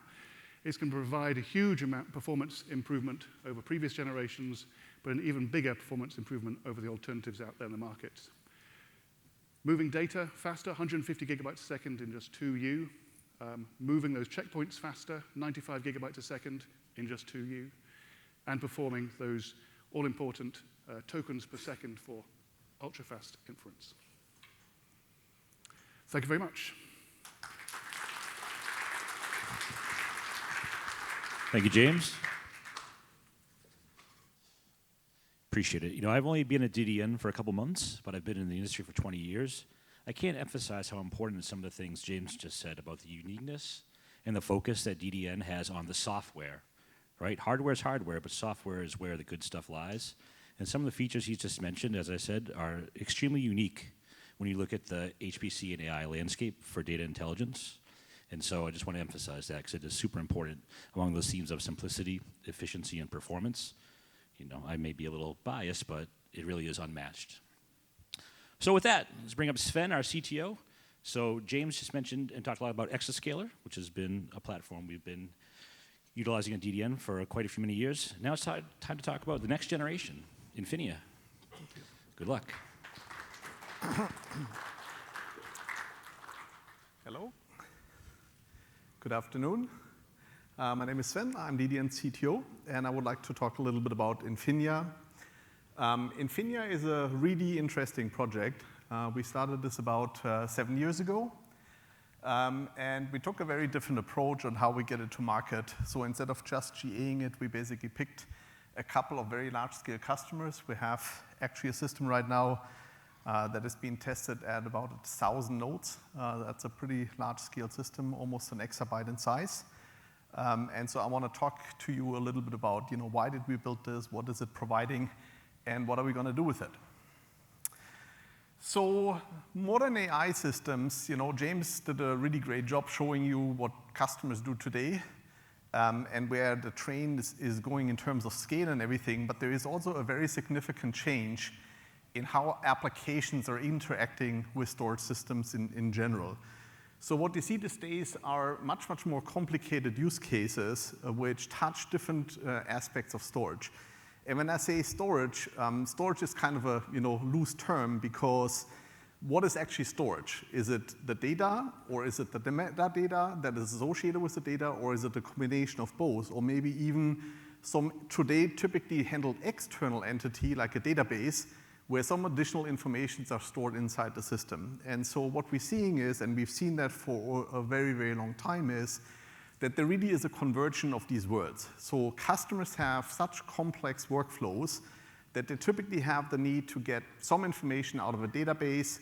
They need to get some data extracted out of the data that they're collecting, so you enrich data over time. And then particularly in the use case that you see here, which is kind of a rack use case, you see that there is many, many different touch points for very different types of storage. So at the end of the day, the user at the top here, he's asking a question in a rack session, and then there is a lot of different pointers that you see in different directions. So on one hand, before you can answer this question that is enabled by rack, somebody had before to take a bunch of text, streaming, images, all kind of information, essentially process them, put some of the informations in an object store, some information's go into a key value store, some other things going to go into a vector database so you can actually find things much, much quicker in order to answer a real-time response to a rack question. And then at the end of the day, the whole point of this is data intelligence, and customers want to get something that is actionable out of the system. So in order to enable these type of workflows today, as I said, customers are using a lot of different things. There's vector databases, there's key value stores, there's objects that are just mentioned here on the slides, but it's typically much more. In some cases, it's relational databases, and so on and so on. So I want to drill in a little bit into all of that. So what is Infinia really? So Infinia really is a data intelligence platform. It is really not a storage product as in the traditional definition of a storage product, where you have a couple of gear running somewhere in the rack, somebody mounts a file system, or somebody interacts with it with an object store interface. It's a lot of different interfaces that are required to provide a data intelligence platform. And so basically you have the S3 object interface on the top left. You also have things like CSI and Cinder, because a lot of these applications run, for example, in containers or virtual machines. So somehow you need to provide storage for them too, if they're part of the overall workflow. And then you have, obviously, the more traditional file system interface, which a lot of people use at very, very large scale today. For one reason is because most of the applications today in this space run on file systems. Even there is a massive shift towards object, there is still a lot of models and products that have been developed over the last decade or so that are typically using file system interfaces. So you really need to provide object, you need to provide some block, you need to provide some file. Another thing that is becoming more and more useful, and you will see this when I drill into some more of the examples that we're trying to support with the platform, an SQL interface, type of interface to the same data is also quite critical because it's the way to essentially reduce the amount of data that you potentially have to process or look into. And again, I'm going to go a little bit more into the details to that. So all of these capabilities in NVIDIA are essentially implemented on top of an abstraction layer. The abstraction layer is also something that we're going to provide in form of a software development kit. So customers can actually write their own application, their own data services interface, which is simply using our SDK mid-layer infrastructure to build and accelerate your own applications. But that's a session for a different talk. So the features that are embedded in the product are, we need to be able to do tag and search. So this is really, you have objects, they have significant amount of metadata associated with it, and you want to find data by metadata, you want to add lots of metadata to the system. We really designed NVIDIA to be not just a normal object store. It puts a massive focus on scalability of metadata. And for each object in the system, you can attach tens of thousands of metadata attributes that you will later use in your workflows to either find data or further enrich data by updating essentially metadata tags to it. It's a highly multi-tenant system, so it allows you to really put a massive amount of infrastructure in your data center or into a cloud infrastructure, and then divide essentially up the space and the performance of the system across multiple tenants. Different than most other storage systems, it actually doesn't use any form of physical allocation of space. It is really a credit-based system, and it essentially provides SLAs to the individual end users for performance, as well as SLAs on a capacity basis. And you can technically build up a large system. You can board Coke and Pepsi on the same system. They don't see each other. They each get their own SLA for performance, own SLA for capacity, but it uses one very large-scale system to provide this. So the product is also very attractive for service providers because it allows you to basically manage a very large-scale system, which is much, much more efficient commercially, but then still provide SLAs for individual end users that are consuming the system in a shared way. The product provides quality of services, so we can also provide QoS for individual applications. So if within Coke somebody says, hey, at the end of the month, finance needs to run a very specific analytics job, it's super critical, it runs once a month, you can dynamically tell it all performance goes to this finance application. When it's finished, it goes down. While it's running, everybody else get whatever remaining resources are available, but as long as it's running, it's going to get top priority. And so the prioritization and quality of service is really per individual application or bucket and can be basically delegated down from the tenant to its subtenants and then to individual application level. It's a cloud-native product. NVIDIA is a pure software product. We bundle it together with hardware as a reference architecture, but the software has been completely developed as a software product. And in version 1, we bundle it together with a reference architecture, but going forward, we already have plans with all our partners out there to basically build reference architectures with different server vendors. And eventually, we plan to also offer this as a pure software-only offering, which we already do with a small number of very, very large-scale customers. But it's critical to understand it's a pure software product. So integrating this into the clouds is very easy. We already have a system up and running at GCP, which we use for our own testing on the cloud. And so we're going to board this on all the major clouds and make it available for end users. I touched on this briefly already. It's really built for very, very large scale. It's a pretty big lift, I can tell you. If your first customer where you're deploying this runs this on 960 servers with almost an exabyte of capacity, there is very few version 1 products that come out that go immediately to the step of that scalability. So it was quite challenging to get this all working and up and running, but we really did. And so from a scalability point of view, we have very little worries. We believe it's going to scale very great and will deliver also everything in a very elastic way, because we can basically add individual nodes into the system to scale it, and the system has built-in capabilities to not just expand the system, but also reduce the system. So it's something that not every vendor thinks about or builds in, because if you look at a large-scale system, particularly at the sizes I'm talking about, you basically have to constantly refresh hardware and add hardware to it. But that also at the same time means some of the older hardware actually needs to be taken out of service. And so in order to do this, you need to have the whole workflow where you can add resources and remove older resources out of a running system without actually ever taking it down. And I don't need to mention this, or it's not on the slide, but I should probably mention it, is the system is, everything is online upgradable. So there's no downtime required for adding capacity, removing capacity, or even going from individual software versions to another. Everything is online, and the system is automatically coordinating all the updates. So a couple of examples on some of the value that Infinia provides. So this is about the essentially data intelligence enablement, which is what some people refer to when it goes around preparing the data for training. So when you look at how customers trying to do this today, data input comes from lots of different places. Some is in their local lake houses, so data that they've stored on-prem. It might be even in multiple different systems. There may be an object store. There may be a file system solution out there that they're using.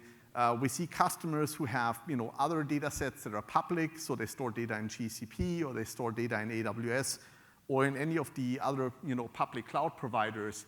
And then typically what the customers want to do is they're going to run some distributed frameworks like Spark or Ray that is basically running on a large number of GPUs in order to do this.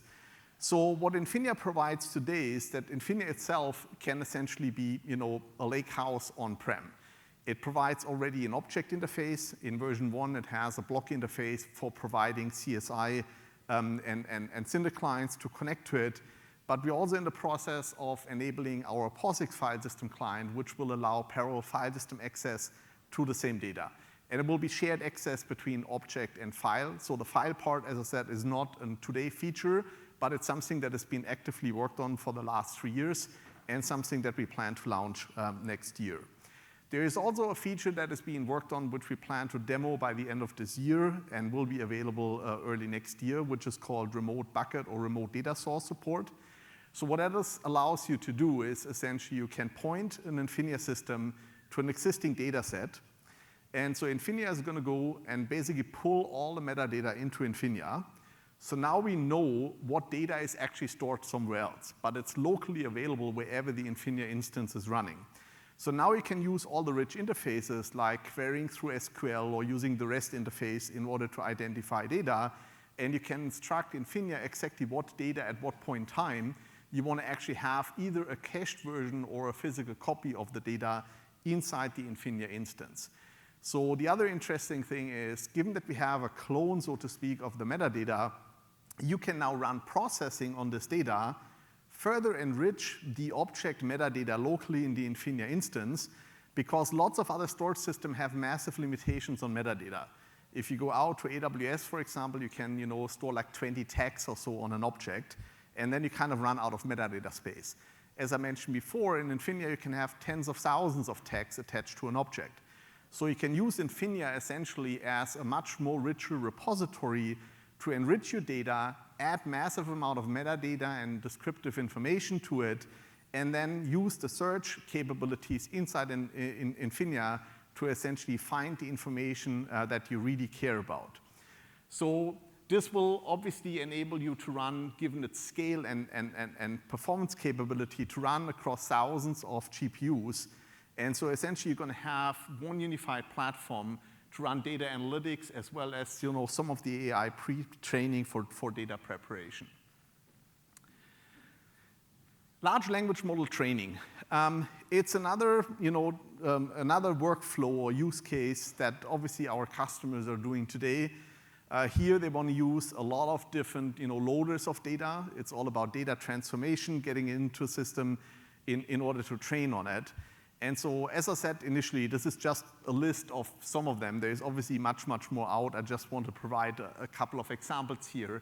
And so the key message here is that in order to load data into the system, you typically use one of these or some of the other loaders out there.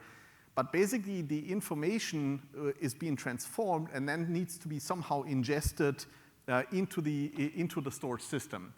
And so by enabling our native library support, so this is the SDK I mentioned before, we're in the process of transforming these different loaders to, instead of using a much lower performing protocol, to use our native SDK protocol to communicate directly with the storage system itself. So we've seen in some of the workloads, like if you use Spark, for example, and we have a Spark backend implementation for NVIDIA, ingesting data with Spark can give you a 10x improvement if all you do is basically use your existing Spark application, don't change anything on it, just replace the backend driver for Spark, how it communicates with the storage system. So there's a lot of enhancements that we're doing on multiple of these different ecosystem environments in order to improve the performance. And so if you can now think about, we have all the enablement for these different data loaders, you can actually add remote data sources to the system and provide this all through a high-performance S3 interface. It's really a game changer for distributed training, particularly at very, very large scale. And if you have diverse data stores or sources that are spread across the planet potentially. I mentioned in my very first slide the example of a rack workload. So there's lots of different steps involved in order to do this. So I mentioned this at the very beginning. One of the first things you're going to do is you basically upload lots of data into the system. So in order to upload the data into the system, you need to use some interface. This could be a parallel file system. This could be an object store interface, so for example, S3. And because in NVIDIA we have the SDK and we have essentially database type capabilities into the system, our internal engine is able to absorb a very, very large number of metadata informations at the same time. So it overcomes some of the limitations of POSIX, for example, where if you ingest data in the same directory, there's lots of locking and overheads implied by using that interface. With S3, it's highly parallelized, but it doesn't necessarily have the same consistency like POSIX has. And so in NVIDIA, you have the benefit that you can use different types of inserts into the system, and each application by itself essentially can dial in what level of consistency is required based on the API calls it uses inside NVIDIA through the SDK. So you basically input a lot of these data informations, the data. You get them from lakehouses, private data sets, public data sets. You do the computation on it. You move the individual pieces in vector databases or wherever they need to be. And so with NVIDIA, you can basically do all of those things outside the compute space in one single platform and basically pull all of these different things together in one single system. So here's an example on how we did this or doing this with Spark. So essentially, you have the Spark application on the very top. So as I said, the end user itself doesn't have to change anything. You take an existing Spark app as you have it today. All you need to do is you change one line in Spark that defines what is the backend driver used by Spark. By default, it's either POSIX or it's S3. So we give it a third option, which is essentially an NVIDIA SDK. So now if Spark actually performs any operation on the data, it gets intercepted by our Spark acceleration library. And so NVIDIA is essentially the thing that opens the data sets, reads files, writes files, does all the I/O, performs all the I/O calls. But because we're moving all of these capabilities directly into the application, it actually gives you a couple of very interesting benefits. So number one is we do all the data reduction and encryption, for example, directly in the application itself. So if you write data out of Spark, we can compress data, we can encrypt it, and then we send the data over the wire. The reason this is very critical is because if you send data encrypted from the client, you can't actually compress or dedupe it anymore, because it's just all random garbage numbers, and so there is no way to actually extract anything out of it. So it's very critical to have the right order of how you do data reduction and also encryption of data. All of these operations happen in user space because NVIDIA runs in user space, and the SDK set provides all these capabilities in user space, which also eliminates user space and kernel transitions. So given your application runs in user space already, you can have things like shared memory buffers where the application and NVIDIA basically use the same buffers. Your application writes into an NVIDIA-owned buffer, and then NVIDIA can just send the data via RDMA out over the network. So it's much, much more efficient data transfer. And on top of that, given that we do client-side operations, that also means erasure coding happens inside the client. The reason this is very critical is traditionally storage systems send data from the client to a storage system. Then the erasure coding essentially generates east-west traffic. So if this is all a single appliance where it happens inside the appliance, the customer doesn't see that. If you operate at a very, very large scale, like an NVIDIA system where the clients and the servers are communicating over an RPC protocol, it means that there is east-west traffic happening between the servers. And by doing this client-side, we can completely eliminate that, which means we essentially preserve the same coolness that James already mentioned on Exascaler. The intelligence is on the client. The client knows where the data needs to be written. The client knows where the data needs to be read from. And essentially, NVIDIA provides the same capabilities, but in a more software-defined way with a couple of enhanced capabilities that are desired, particularly by enterprise customers as well. So in summary, we've seen for some of these workloads, there is very significant acceleration, particularly for some of the rack workloads that we've tried out.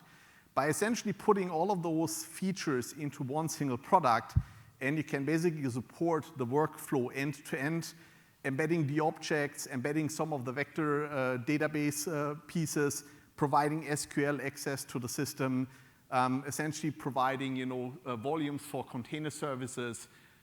You can have this very nice loop of where people ingesting data, it gets stored on NVIDIA. There is additional computation happening that further enriches the data. It writes the new data that has been extracted from the data back as metadata, which can then be used as tags in order to be searched, in order to basically, by the microservices to figure out what is the data sets that I'm actually really looking at, and how do I integrate that into my response to the end user, particularly in a rack session, for example. And all of that with what we always call below the stack enhancements, which we already mentioned. We have a very, very dense system. We can reduce significantly power, density, and therefore floor space.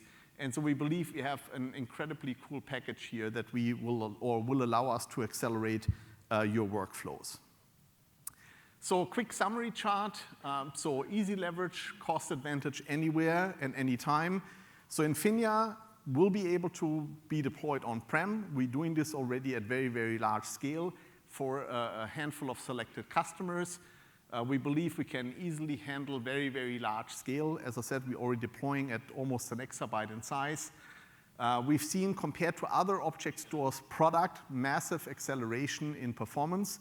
I have a couple of slides I'm going to show in one-to-one sessions with customers this week, where we can show millions of objects operations per second out of an object store at latency in the single-digit millisecond range, which is very, very difficult for an object store product. With obviously the benefits of an object store, given that everything is massively distributed and highly resilient, you have very, very high uptime with these systems. There's a lot of very fault domain enablement capabilities in NVIDIA. One of the tests we've done at our large-scale system was we've done essentially a performance test on the system. And while everything was running, we simply killed an entire rack of hardware. So this is 480 drives that went offline at the same time. And the system basically had a short I/O delay of about 10 to 15 seconds, and then everything continued. And so the end user application never saw a single I/O pause or a single I/O error in general outside of those 15 seconds delay until the system figured out all the pieces that were down. So there's very high resilience built into the system as well. And then in the cloud, we believe we're going to be able to deliver a much, much higher performant object store offering than it exists in the public cloud vendors domain today. Also, we believe we can deliver very, very high scale for a particular entity. You don't need to use a shared object store. You're going to have your own private object store if you want, with very, very high performance. And we believe at the same time, we can also, based on how we pick and choose where the data is stored, provide some cost savings at the same time. With that, I'm concluding my talk. Thank you, Sven.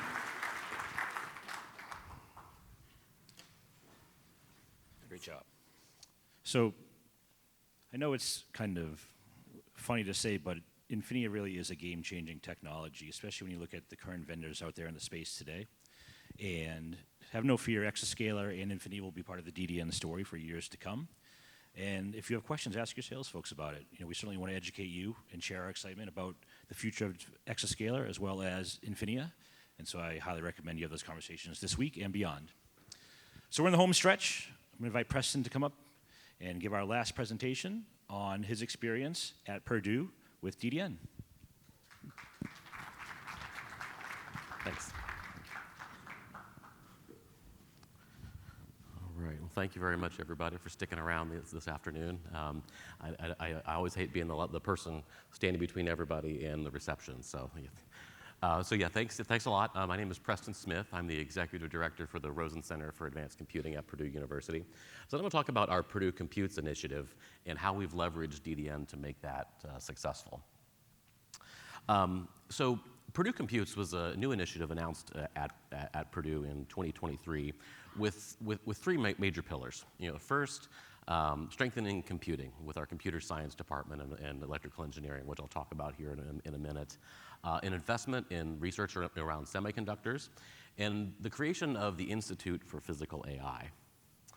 On strengthening computing, one of the goals of Purdue Computes is to strengthen our computer science department to be one in the top 10 in the country.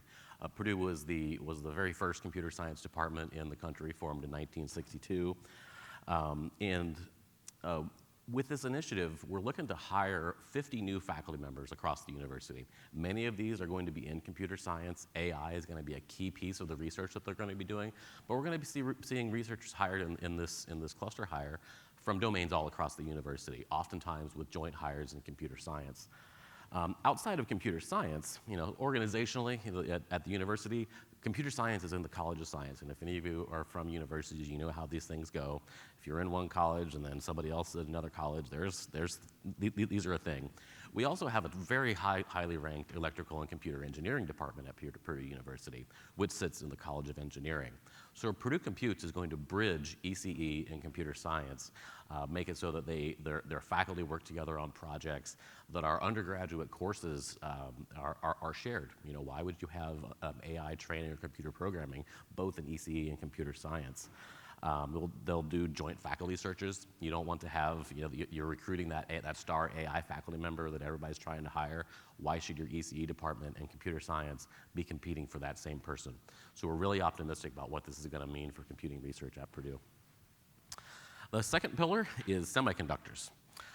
Purdue has like I said, the ECE department has a very large and very well-regarded ECE department. One of my favorite things about supercomputing is when we're on that show floor, the number of people at a place like SC who are working in the tech industry and semiconductors and something in very low level working with silicon. How many Purdue ECE grads come up to me and talk about their time at Purdue and all the stuff that they learned? So with new initiatives like the CHIPS and Science Act and all this investing in domestic semiconductors, Purdue is positioning ourselves to be a leader in the semiconductor revolution with 4 components in talent development, research and innovation, economic development, and leadership. This pillar is including a $49 million upgrade in our Burke Nanotechnology Center, which has fab facilities on campus for research. We've recently announced just outside of West Lafayette the construction of an SK Hynix memory fab. So we're really excited to see all the great stuff that we're going to be able to do in the semiconductor world. But relevant to what we're talking about here today in all things AI is we're creating this Institute for Physical AI, the third pillar. So this is going to be leveraging Purdue's strengths in engineering, agriculture, and computer science to solve the world's problems. So normally when I give one of these presentations, I have to go and give give a little bit, well, what the heck is physical AI, right? But I really appreciate after the break we had that great video where like they stole my thunder and they talked about physical AI. So our definition of physical AI is exactly what we saw there. It's not doing AI for fundamental research in AI. Physical AI researchers are not going to be building the next large language models. They're going to be using AI to solve pressing societal problems. All those physical world things that Purdue researchers are known for today. So IPI, how we refer to the Institute for Physical AI, is going to be involving a lot of different fields, many of which Purdue is already very active in: manufacturing, hypersonics, smart agriculture, materials, quantum and drug design. And it has four pillars. Everything has a pillar, right? The first one is we make. So this is things like robotics and smart manufacturing. We had students recently that were starting a robotics club at Purdue, and just in the spring. And since then, there's over 700 students learning robotics, and they're going to be using AI to make this possible. We move. Autonomous vehicles are going to be everywhere someday. I think somebody's driving that Cybertruck that you guys have right now, but it can probably take you across the way. And Purdue has just announced the creation of the ADA Center, which is for autonomous aerial vehicles. If we grow, this is leveraging Purdue's strength in agriculture, which will help us feed the world. And then we thrive, health, think computational drug discovery, and using AI to help with public health. So the IPI mission, we're going to build a world-class workforce, help serve society's most critical challenges through research, education, and outreach, with all of the goals that we see here. But of course, we're here at a technology conference. We want to understand how technology is going to make this possible. So if we're going to have a physical AI initiative and we're going to hire all of these AI faculty members to get them to come to Purdue and do research, we can't do this without world-class computing resources. So to enable this, the Purdue Computes Initiative supported the creation of Gauchi, which is the name of our 2024 community cluster supercomputer. For over 20 years, we've been building these community cluster systems as a joint partnership between the university, where we centrally fund a lot of the core resources, and then faculty bring in their grant dollars or the departments fund out of startup packages to build a world-class resource that are greater than anybody can do themselves. And everybody has some skin in the game. So having a resource like this at a university is a critical tool. If you're trying to hire 50 faculty members to come to your university, if you do not have world-class AI resources, you know darn well that your competitor for those same candidates is going to be doing that. We were very excited here. Dr. Gauchi, Walter Gauchi, was one of our founding faculty members in the 1960s, and he's still around the department at 96 years old, and even published a paper in algorithms last year. So it was great to have him at a dedication event here a couple weeks ago. So a little bit about the actual system itself. That we built this in partnership with Dell. It's a mixed workload system, so we have a lot of traditional modeling and simulation, so climate modeling, aerospace, fluid dynamics, computational chemistry, high energy physics are all using this. So we have a large CPU-based system, and of course a DDN exascalar-based parallel file system, which I'll talk about here in just a second. But on the AI side, it has an AI partition that's based on the Dell PowerEdge XE9680.